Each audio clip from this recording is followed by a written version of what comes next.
तो चलिए दोस्तों, पिवट टेबल के बाद पिवट चार्ट की बारी है और पिवट चार्ट को ज़रा डिटेल में समझ लेते हैं। एक्सेल के अंदर डेटा वही लेते हैं लेकिन काम अलग करने वाले पिवट चार्ट बनाने वाले हैं। चार्ट की ज़रूरत क्यों पड़ती है वो भी आपको पता चलेगा। देखिए, डैशबोर्ड बनाने के लिए पिवट टेबल, चार्ट, इन सब की ज़रूरत है ही है बेसिकली। तो पहले कंट्रोल ए कर लो, कंट्रोल ए सिलेक्ट ऑल हो जाता है। कीबोर्ड पे मैं प्रेस करूँगा अल्ट एन वी से आएगा पिवट टेबल का डायलॉग बॉक्स। आप बोलोगे आप पिवट टेबल ही ले रहे हो दोबारा, तो पिवट टेबल से भी चार्ट बनाया जा सकता है और डायरेक्टली पिवट चार्ट इंसर्ट भी किया जा सकता है। तो दोनों तरीके मैं बता रहा हूँ। तो मैंने पहले पिवट टेबल ही लिया, पहले पिवट टेबल से डायरेक्ट चार्ट कैसे बनाता है वो दिखाता हूँ मैं। इंसर्ट में जाओ, पिवट टेबल और न्यू वर्कशीट लेता हूँ, ओके राइट। यहाँ पे जैसे आप आते हो, आप एक पिवट टेबल अपने कंट्री का बना लिया इस तरह से, आपको ऑलरेडी पता है, और इसी का चार्ट चाहिए आपको। तो यहाँ पे कर्सर इसी में रखो, पिवट टेबल एनालाइज, ये टैब ऊपर दिखाई दे रहा है, इस पर क्लिक करो और इस पर क्लिक करने के बाद आपको क्लिक करना है यहाँ पे पिवट चार्ट पे।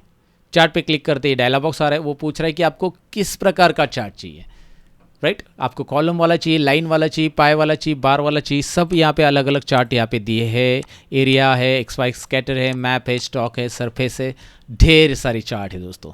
सो what I am going to select, I am going to select a bar chart, no I am going to select a column chart, that will be cool to understand, right. तो column chart लिया and okay.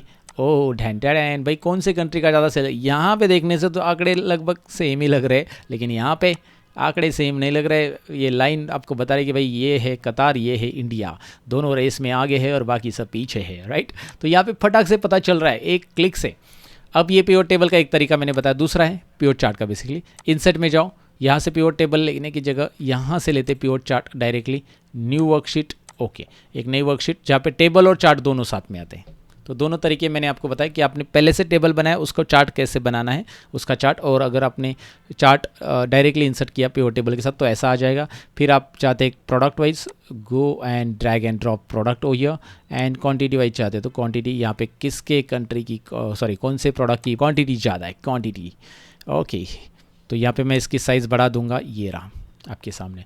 अब ये chart insert करने के बाद आपको design tab में जाना है and you can choose design, right. यहाँ पे बहुत सारी डिज़ाइंस मिलती है, आप सिलेक्ट कर सकते हैं जो आपको डिज़ाइन अच्छी लगती है। आप चेंज कलर्स करना चाहते हैं, कलर्स चेंज कीजिए। आपके पास यहाँ पे लेआउट चेंज करने के लिए ऑप्शन है कि भाई इसमें डेटा लेबल भी होना चाहिए, तो डेटा लेबल, ये देखिए डेटा लेबल्स के साथ आपको लेआउट चाहिए, ऊपर डेटा लेबल्स भी आ रहे हैं। इस डेटा लेबल पे क्लिक करके आप होम में जाकर इसे थोड़ा सा अलग सा कलर भी दे सकते हैं। आपको लगता है कि यार ये डेटा लेबल थोड़े से अलग हाईलाइट होनी चाहिए। सो डिपेंड कि आप क्या कर रहे हो, आपको प्रेजेंटेशन कैसे करना है। तो वो आपको यहाँ पे जो इसको चार्ट को सिलेक्ट करने के बाद जो डिज़ाइन टैब आता है वहाँ पे जाकर सारे एलिमेंट्स मिलते हैं कि क्या शो करना है एक्सिस में, क्या नहीं करना है। चार्ट टाइटल नहीं चाहिए, चार्ट टाइटल यहाँ पे है ना, चार्ट टाइटल नहीं चाहिए, डेटा लेबल्स नहीं चाहिए, या फिर डेटा टेबल ऐड करना है इसमें तो डेटा टेबल ऐड करो, नीचे टेबल ऐड हो रहा है ये देखिए। तो आप जैसे माउस पॉइंटर घुमाओगे इसके ऊपर चार्ट टाइटल में, ये देखो नन टाइटल, या वो चार्ट टाइटल ऐड करना है ना, ये सब आपके ऊपर है। आप यहाँ पे इन ऑप्शंस को खुद क्लिक करके देखोगे तो पता चलेगा। देखिए डेटा लेबल है, इसे नन, डेटा लेबल है इसे मैं नन करूँगा, सेंटर में करूँगा, इनसाइड करूँगा, इनसाइड, बेस, आउटसाइड, कहाँ पे रखना है, डेटा कॉल आउट की तरह दिखाना है लेबल, इस तरह से। तो यहाँ पे ढेर सारे ऑप्शंस है, वो आपको फॉर्मेटिंग में देखने पड़ेंगे कि भाई कलर्स कैसे हम चेंज कर सकते हैं, कैसे इसको अलग तरीके से रिप्रेजेंट कर सकते हैं। तो यहाँ पे तो मैंने एक ही कॉलम ऐड कर दिया, अगर आपने कंट्री को भी ऐड कर दिया तो आपको ये इस तरह से मिलेगा। हो काफ़ी कुछ मिल रहा है यहाँ पे, राइट। कंट्री के साथ मिल रहा है ना बेसिकली, कंट्री और ये दोनों भी आ रहा है। डेटा लेबल्स को फिर इसे इधर से गायब करना पड़ेगा। सो डेटा लेबल्स को यहाँ से आप बेसिकली गायब कर दो, डेटा लेबल्स नन, तो ये ठीक ठाक दिखाई देगा, नहीं तो खिचड़ी हो जाएगी पूरी।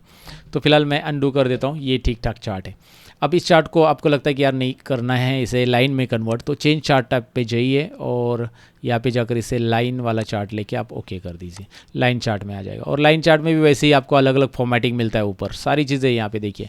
आपको लगता है यार ये लाइन चार्ट बढ़िया है प्रेजेंटेशन के लिए, ठीक है, ये लाइन चार्ट यहाँ पे बढ़िया आ रहा है। सो डेटा को किस तरह से रिप्रेजेंट करना है, बेसिकली चार्ट को कैसे रिप्रेजेंट करना है वो आप देख लेना है। यहाँ पे स्विच रोज एंड कॉलम है, आप ये स्विच करोगे तो ये इस तरह से स्विच हो जाएगा, लेकिन ये स्विच रोज और कॉलम इसके लिए अच्छा रहेगा। देख कंट्री यहाँ पे ड्रैग एंड ड्रॉप किया आपने, स्विच रोज एंड कॉलम करोगे तो ये तभी ठीक लगेगा, राइट। यहाँ पे मतलब आपको ये दिखा दे रहा है बांग्लादेश इंडिया यहाँ पे आ रहा है, अभी देखोगे बांग्लादेश इंडिया यहाँ पे आ रहा है, ये ऊपर पिवट टेबल में दिखाई देता है, ये देखिए ना, राइट। तो ये switch and rows and columns तब काम आता है, फिलहाल उसकी ज़रूरत नहीं। ये चार्ट से रिलेटेड जो कंटेंट है वो आपको यहाँ पे इस तरह से दिखाई दे रहे हैं। मैं आपको आइडिया दे रहा हूँ कि भाई ये क्या क्या कर सकते हैं यहाँ से। आपको लगता है कि यार ये चार्ट को नई शीट पे मूव करना है, तो मूव शीट कौन सी शीट में डालना चाहते हैं, वो न्यू शीट में, ओके, चार्ट 1 नाम की नई शीट आ जाएगी। या फिर जिसमें हमारे पास डेटा है उसी में डालना है, तो यहाँ पे वो वाली शीट सेलेक्ट करके आप ओके कर सकते हैं। तो चार्ट को मूव भी किया जा सकता है। तो ओवरऑल आपको आइडिया आ चुका है कि चार्ट इंसर्ट कैसे करना है, चार्ट को प्रेजेंट कैसे करना है। चार्ट आपके पास है तो उसको डिज़ाइन कैसे किया जाता है, ये आपको आइडिया है। एक बात यहाँ पे याद रखनी कि अगर आपने सोर्स डेटा में, this is called source data, याद रखिए ये जो सेल्स डेटा है ये सोर्स डेटा है, और ये जो डेटा है ये रिपोर्ट डेटा है। अगर आपने सोर्स डेटा में जाकर कुछ चेंजेस किए, जैसे एग्जांपल ले लो, सोर्स डेटा में मैंने यहाँ पे इंडिया कंट्री जो है, इंडिया कंट्री कहाँ गई, यहाँ पे है ओके। इंडिया कंट्री में $20,000 की जगह यहाँ पे मैंने कुछ $5 लाख वगैरह डाल दिया, ओके, एंटर कर दिया। अब यहाँ पे वैल्यू मैंने बढ़ा दी, मैं शीट 1 में जा रहा हूँ, यहाँ पे कहीं पे भी चेंजेस नहीं नज़र आएंगे, इंडिया की अमाउंट है वही नज़र आएगी। तो चेंजेस होंगे कैसे फिर? पिवट टेबल एनालाइज टूल में जाना है आपको चेंजेस देखने के लिए या चेंजेस करने के लिए। आपको रिफ्रेश ऑल पे क्लिक करना है, रिफ्रेश ऑल। जब भी आप पिवट टेबल इस्तेमाल करते हो, सोर्स डेटा में चेंज करते हो, तो रिफ्रेश ऑल कीजिएगा। ये देखिए, धैन टैन इंडिया यहाँ पे रिफ्रेश हो चुका है। ओहो, इंडिया का देखिए, ओह टॉप में जाके राइट। तो यहाँ पे आप चेंज करो, वापिस कितना था, सपोज अभी एग्जांपल के लिए 2500 डाल देता हूँ, या $17,000 कुछ था। और यहाँ पे जाकर मैं फिर से क्या करता हूँ, पिवट टेबल में रिफ्रेश, या फिर राइट क्लिक करो, रिफ्रेश टेबल के ऊपर राइट क्लिक करो, यहाँ पे पिवट टेबल पे रिफ्रेश हो गया। सो इस तरह से ये काम करता है, राइट। आपको ये आइडिया आना चाहिए पिवट टेबल में रिफ्रेश क्या होता है, पिवट चार्ट में बेसिकली चार्ट कैसे इंसर्ट होता है, वो भी मैंने आपको बताया।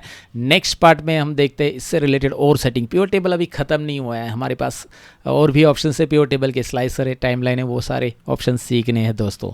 सो thank you very much for watching this part. Bye bye guys.